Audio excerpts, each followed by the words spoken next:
नमस्कार विद्यार्थी मित्रांनो, आपल्या टॉप व्हिडिओज या यूट्यूब चॅनलवर तुमच्या सर्वांचे खूप खूप स्वागत. आजच्या व्हिडिओमध्ये आपण येणाऱ्या TET पेपर 1 व 2 साठी महत्त्वाचा असा मानसशास्त्र या विषयाचा व्हिडिओ पाहणार आहोत. यात आपण अध्ययन अक्षमता म्हणजे लर्निंग डिसॅबिलिटीज या घटकावर मागील वर्षी विचारलेले तसेच संभाव्य प्रश्न पाहणार आहोत. आपण जर या चॅनलवर नवीन असाल तर चॅनलला सबस्क्राईब करा व हा व्हिडिओ आपल्या मित्रपरिवारात नक्की शेअर करा. चला तर मग व्हिडिओला सुरुवात करूया. प्रश्न पहिला, डिस्लेक्सिया हा विकार कशाशी संबंधित आहे? पर्याय: गणितीय अक्षमता, वाचन अक्षमता, लेखन अक्षमता, मानसिक विकार. तर या प्रश्नाचे योग्य उत्तर आहे ऑप्शन क्रमांक बी, वाचन अक्षमता. डिस्लेक्सियामध्ये मुलाला अक्षरे ओळखणे, शब्द वाचणे आणि शब्दांचा उच्चार करणे यात अडचण येते. त्यामुळे डिस्लेक्सिया हा विकार वाचन अक्षमतेशी संबंधित आहे. नेक्स्ट क्वेश्चन, गणितातील क्रिया करण्यात येणाऱ्या अडचणीला काय म्हणतात? Option A dysgraphia, B dyspraxia, C dyscalculia, D aphasia. तर या क्वेश्चनचे करेक्ट आन्सर असेल ऑप्शन क्रमांक सी डिस्कॅल्क्युलिया. डिस्कॅल्क्युलियामध्ये संख्या ओळखणे, चिन्हे समजणे आणि गणिताची पाढे किंवा सूत्रे लक्षात ठेवण्यात समस्या येते. त्यामुळे गणितातील क्रिया करण्यात येणाऱ्या अडचणीला डिस्कॅल्क्युलिया म्हणतात. नेक्स्ट क्वेश्चन, डिस्ग्राफिया ही अक्षमता कशाशी संबंधित आहे? ए वाचन, बी लेखन, सी ऐकणे, डी गणना करणे. तर या क्वेश्चनचे करेक्ट आन्सर असेल ऑप्शन बी लेखन. यात मुलाला अक्षरे व्यवस्थित काढणे, शब्दांमधील अंतर ठेवणे आणि विचार कागदावर उतरवणे यात अडचण येते. त्यामुळे डिस्ग्राफिया ही अक्षमता लेखन संबंधित आहे. नेक्स्ट क्वेश्चन, खालीलपैकी कोणते अध्ययन अक्षमतेचे लक्षण नाही? कमी बुद्ध्यांक, अवधान केंद्रित करण्यात अडचण, वाचनात चुका करणे, शब्दांचे आकलन न होणे. तर याचे योग्य उत्तर असेल ऑप्शन ए कमी बुद्ध्यांक. अध्ययन अक्षमता असलेल्या मुलांचा बुद्ध्यांक म्हणजेच IQ सहसा सरासरी किंवा सरासरीपेक्षा जास्त असतो. ही बुद्धिमत्तेची कमतरता नसून प्रक्रियात्मक दोष आहे. नंतरचा क्वेश्चन पाहूया. एका जागेवर स्थिर न बसणे आणि कामात घाई करणे हे कोणत्या विकाराचे लक्षण आहे? तर याचे योग्य आन्सर आहे ऑप्शन बी ADHD. ADHD म्हणजेच attention deficit hyper activity disorder. एका जागेवर स्थिर न बसणे आणि कामात घाई करणे हे ADHD विकाराचे लक्षण आहे. यामध्ये मुलाचे लक्ष विचलित होते आणि तो अति चंचल असतो. नेक्स्ट क्वेश्चन, डिस्प्रॅक्सिया मध्ये प्रामुख्याने कोणत्या गोष्टींवर परिणाम होतो?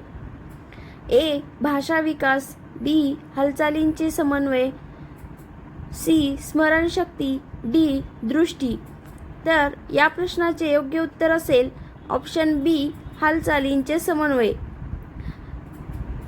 यामध्ये सायकल चालवणे, बटन लावणे किंवा पेन्सिल पकडणे यांसारख्या स्नायूंच्या समन्वयाच्या कामात अडचण येत असते.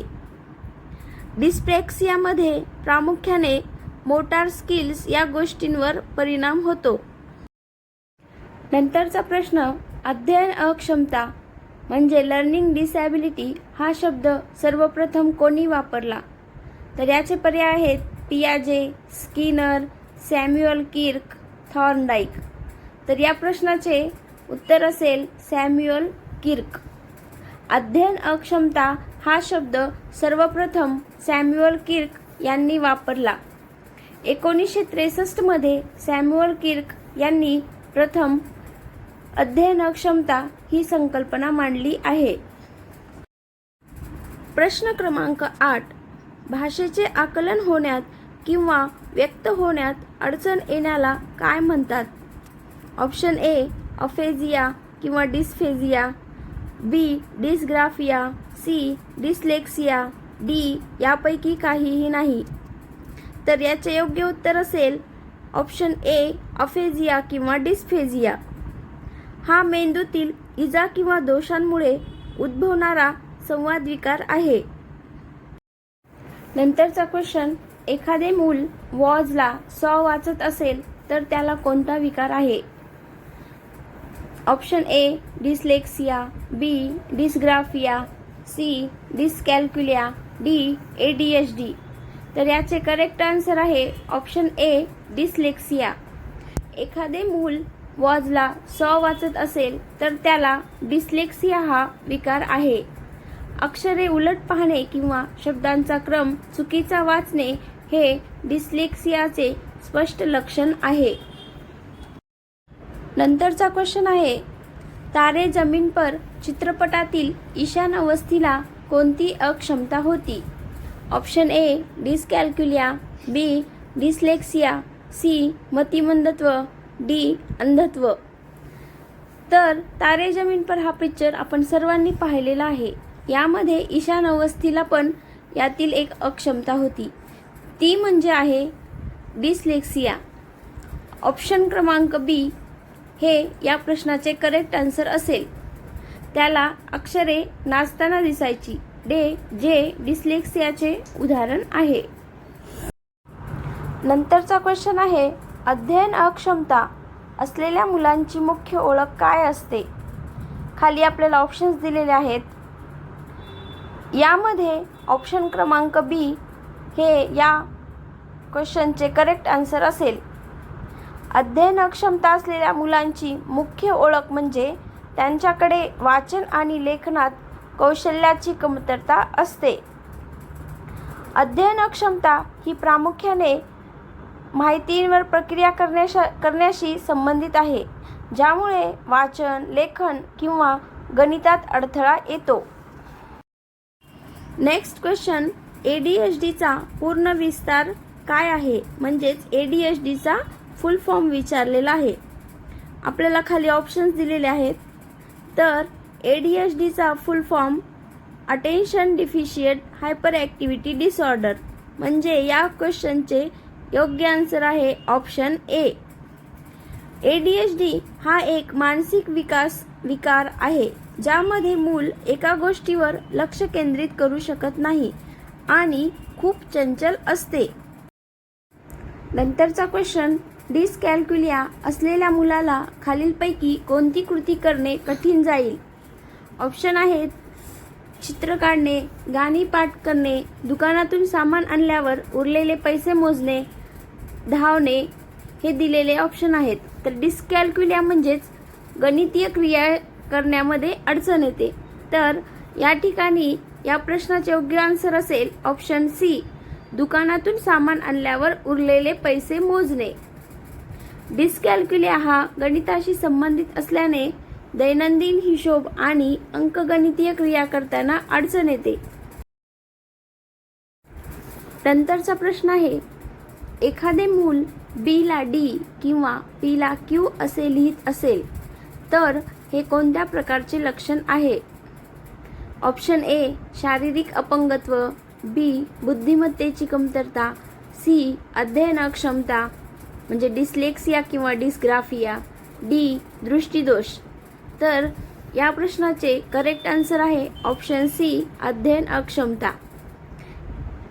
अक्षरांच्या आरशातील प्रतिमा तयार होणे हे अध्ययन अक्षमतेचे प्राथमिक लक्षण आहे. नेक्स्ट क्वेश्चन, डिस्प्रॅक्सिया असलेल्या मुलाला कोणत्या विषयाच्या प्रात्यक्षिकात अडचण येईल? ऑप्शन ए गणित सोडवणे, बी कविता वाचन, सी चित्रकला किंवा सुईत दोरावणे, डी इतिहास वाचन. डिस्प्रॅक्सिया मध्ये मेंदू आणि स्नायूंचा समन्वय नसल्यामुळे नाजूक हालचाली म्हणजे फाईन मोटार स्किल्स करणे कठीण जाते. तर या क्वेश्चनचे करेक्ट आन्सर असेल ऑप्शन सी चित्रकला किंवा सुईत दोरा ओवणे. नेक्स्ट क्वेश्चन, अध्ययन अक्षमता हे कोणत्या प्रकारचे स्वरूप आहे? ऑप्शन ए स्थिर, बी परिवर्तनशील किंवा चंचल, सी कायमस्वरूपी आणि न बदलणारे, डी केवळ मानसिक आजार. तर या क्वेश्चनचे करेक्ट आन्सर आहे ऑप्शन बी परिवर्तनशील किंवा चंचल. अध्ययन अक्षमता हे परिवर्तनशील किंवा चंचल प्रकारचे स्वरूप आहे. योग्य सराव, उपचार आणि शिक्षण पद्धती बदलल्यास यात सुधारणा होऊ शकते, म्हणून याला व्हेरिएबल स्टेट म्हटले जाते.